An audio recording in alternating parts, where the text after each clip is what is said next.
Good morning. This is Nita with the Timepiece Garden and Miss Panda. And this is why she doesn't always eat dog kibble.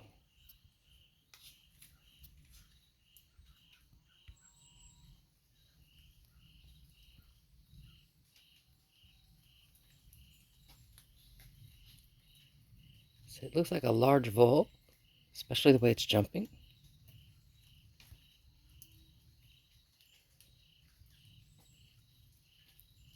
It's trying to defend her, and she will play with it. Yes, she plays with her food until it's too tired, but she won't let it get away. It gets too far, she'll pick it up, she'll throw it back down. There she is. It's a game. You know? It's a critter. It's what's for breakfast.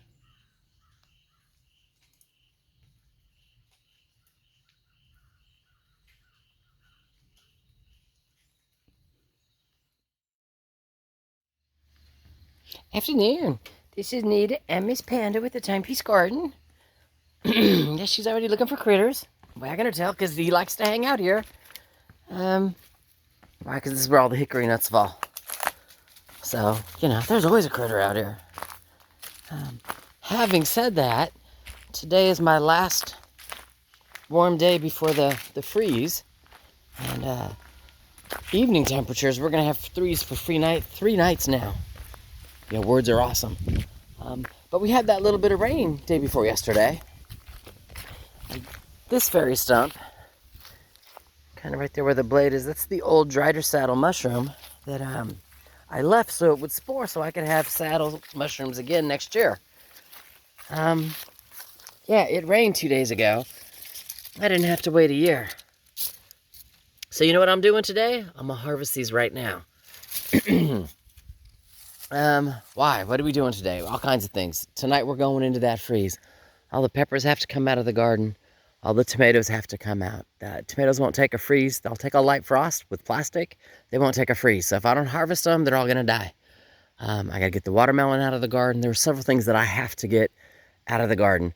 And then anything that I want to keep for a while has to go into the hoop tunnel. Just because I'm not there, we do these 3 days of it's crazy. The time that I've lived here, we've never had a frost or a freeze this early. Frost is normal, freeze is not. But we're supposed to hit 80 degrees like 2 days after this freeze is over. So I got to undo hose spigots, but I'm not putting the hoses away because I'm going to have to hook them back up. All right, anyway, let me get busy. I'm going to harvest this mushroom first. Panda's over there somewhere doing the panda thing. And yeah, I'm going to harvest this mushroom. That's awesomeness. Get him in the fridge. That way he'll be safe until I can actually process him a little later. All right, talk to you in a few.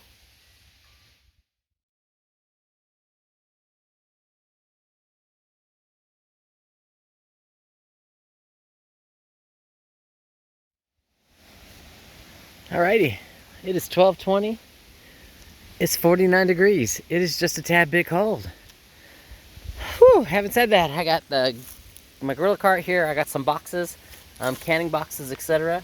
I figured it's going to be easier than Walmart bags. Yes, I reuse stuff all the time to harvest, and that way I can fill a box with tomatoes, fill a box with tomatoes, fill a box with peppers. Does that make sense? To take it all back to the house at once, just at one time. And you can tell it's windy today too. So not have to worry about bags blowing away. I mean, it's just going to be a little easier on me. That's where we're going to start. I will tell you, it's been interesting. I left the plastic on these guys, and you can see where the water condensation, there we go, has started on the inside. What that means is the ground and the plant's off gas. It collects on the plastic and drips back in, so that way they water themselves. That also means it's got a pretty good seal. Does that make sense? When the sun goes through the plastic today, it warms up and it warms up the ground. When the air cools off, the ground will release its heat back into the plastic. So it's working well. All right, let me get to harvesting, and that way I can go ahead and get the the hoop tunnel closed up too, because it needs it. All right, talk to you in a few. All right, fun things to look at. Kind of differences between tomatoes and peppers. Tomatoes are a normal annual. That makes sense. Stuff like this, I won't lie, it's too small. It's not gonna ripen even if I take it in the house.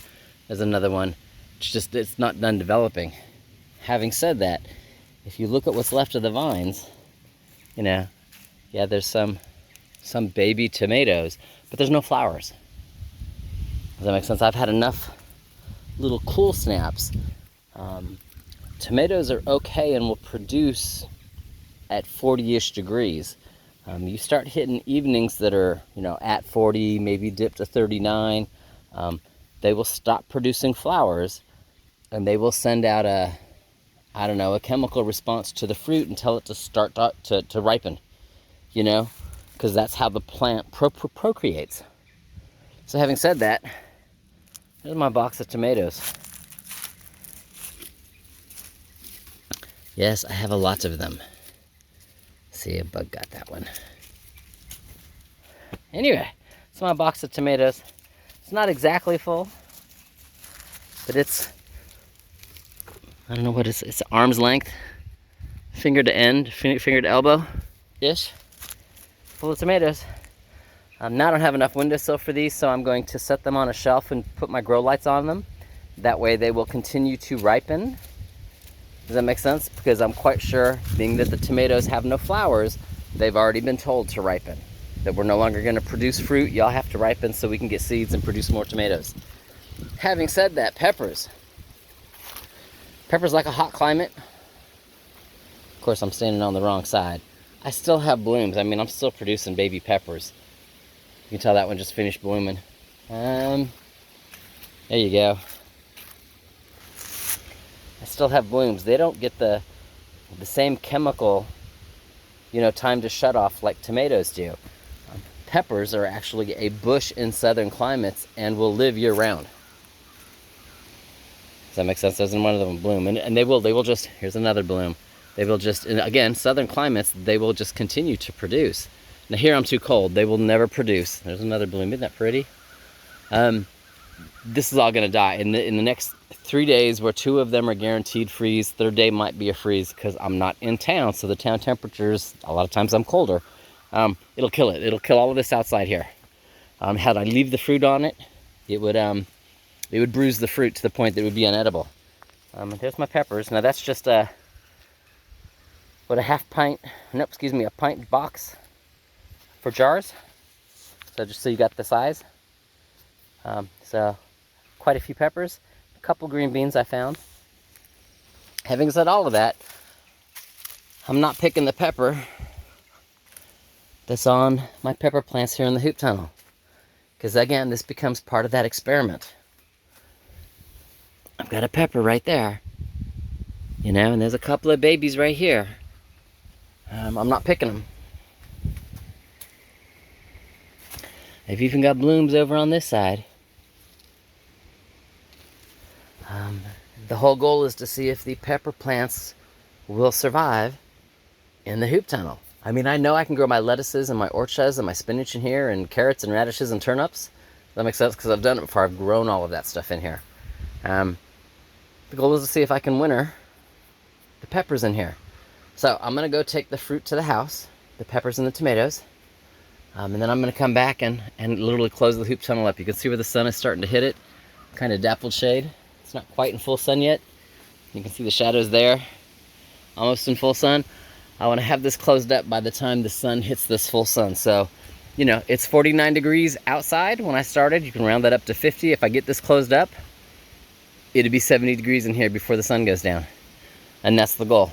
So let this get 70 degrees warm up the soil to 70 degrees. Yeah, warm up the water.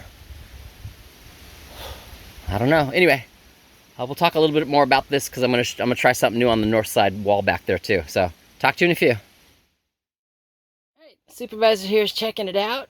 You see your touch of pepper. She's like, yeah, she thinks it'll help the pepper too. That's that what do I call it? That reflective bubble wrap that I've been using in the workshop. It's supposed to keep cold air out and warm air in. And then again, it reflects the heat back into the building. It's just a little piece that was left. I was going to use it back up in the workshop when I got the next roll, you know, and just keep going with that work. And what I decided to do, and I know this is going to sound crazy, is just for the next couple of days, I've got it stapled to this is the north wall. And why I did that is hopefully it'll reflect any cold air out, that makes sense, and reflect the heat back in that comes from the sun. And I won't lie, the wind that is blowing right now is a north wind. These leaves will blow, and they'll blow across towards me. They're going out of the north towards the south. So, I won't lie, I'm in here with a hoodie on, and I'm starting to sweat. So it's already working. You know, and I don't know if it's working, but the hoop tunnel itself is working. The patches are all holding. You can go outside, you can go outside. You can go outside. I do have to be careful with the door. Because the last thing I want is a big gust to come inside and then blow the building up. Does that make sense? And places that have ripped, like the rip that's up here, and you can see it, it's blowing in the breeze. Does that make sense? To rip any more. So it's just one of those, we'll see over the next couple of days how well this holds out. Hopefully the wind dies down, because the storm is gone. It's already past us. It's just, this wind is what's bringing the cold front in. And once it blows through, we will hit freezing tonight, and there'll be no breeze. It'll be really calm, and this should be okay. Whew, and the peppers should survive. If they don't survive, it's still okay. I've got 2 weeks after this. I won't lie, after this freeze, we're going to like 80 degrees. You know, 79, 80 degrees. Again, that's in town. I'm up on the mountain. Even if I hit 75, that's more than warm enough for me to take this plastic off here, take it off the other one over there, get this replasticed, that makes sense, and closed back up. So, I'm getting there. All right, I'm walking out. And then you come outside and it's cold. Alrighty, so anyway, let me seal this up, and I'll talk to you later.